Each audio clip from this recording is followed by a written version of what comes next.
Most farm animals live in stables or barns, but the goats at Marcia and David Johnson's farm in Windsor, Illinois, get their own tower. These are a Saanen goat, and they are a full-sized milking goat that originate from the Saanen region of Switzerland, so that's why I think they just naturally love to climb. Marcia says it was her husband's idea to build the tower. Well, I always enjoyed working with animals. They teach you a lot. David grew up on a farm. And my mother came to me when I was a senior in high school and said, "What are you going to do when you get out of high school?" And I said, "I tell you one thing, I'm not going to farm, I'm going to college." So it's amazing how your life works out. It all started in 1998 when David opened a copy of a wine magazine called Decanter. I think it came about because there was leftover brick from the house, and he saw the picture of the world-famous one in South Africa at the Fairview Winery. So he got his head together with the bricklayer, and the bricklayer said, yeah, he thought he could do that. And he still has that same magazine today. So the original one in South Africa has 4 compartments at the Fairview Winery, and Dave and the bricklayer, they scaled it off the picture with a goat standing on it, but they got the scale wrong. And the diameter must be about a foot bigger. So by the time they got to the 4 compartments, they realized it was out of proportion. It was too squat looking, so they had to do one more complete wrap, making it the world's largest goat tower by mistake. The tower is 31 feet tall, but it's no longer the tallest in the world.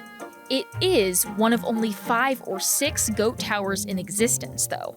There's one that has been built 2 foot taller to make it the tallest, but by volume, it's real skinny. It kind of looks like a rocket ship. Yeah. This one, as far as volume, I would say is still the largest until we hear differently. Though it's really just called Johnson's Goat Tower, in 2007, the St. Louis Post-Dispatch dubbed it the Tower of Baa, and the name stuck. Marcia says the goats adore their high-rise apartments.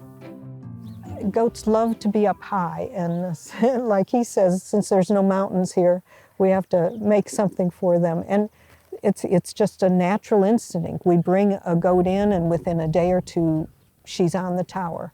They stay there all winter. They live in the tower. They sleep in the tower. And if it's going to be icy, I make them go in the shed. And you'd think I was punishing them because they want to be in the tower, so, yeah. Lovey we found her at the state fair, and she was someone's 4-H project. And the mother sold her to us, and the girl who raised her was so upset because it was her pet. And her mother said, hey, this is our business. This is what we do. So the girl came and visited her, and when she saw the tower and how much she was enjoying it all, she thought, well, maybe if it had to be, at least she's here. Right now, the Johnsons have just 5 goats. So over the years, we've had over 100 goats, and at one time there were 37 at once, and we don't do that anymore. It was complete chaos. And Bella is their most well-known goat. She is queen. She's been here the longest of this bunch. And everybody who comes and takes pictures of her, she's kind of the one that they do. She's got a little attitude. And though the farm is private, visitors can set up appointments with Marcia to check out the property. But she recommends watching where you stand. Oh, somebody's peeing. That's why you never stand under the tower. The only time Marcia goes in the tower is to clean. He abdicated that responsibility pretty early on, so I'm the one who goes up with the bucket and the shovel and cleans out the tower. But when we had 37, it was just overwhelming, so that's part of the reason we don't do that anymore. Try to keep it manageable. But they're not much trouble, just a little food in the morning and making sure they've got water and plenty of grass. And they take care of themselves for the most part. And there's more than just goats on the farm.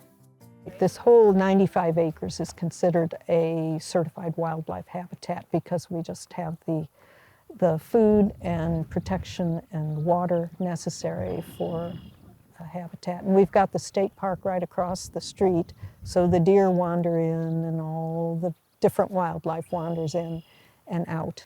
The property is also a haven for birds.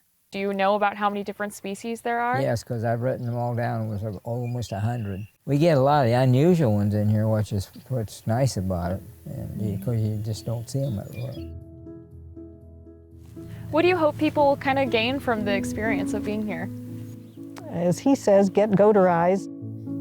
In other words, the Johnsons hope people fall in love with the goats as much as they have.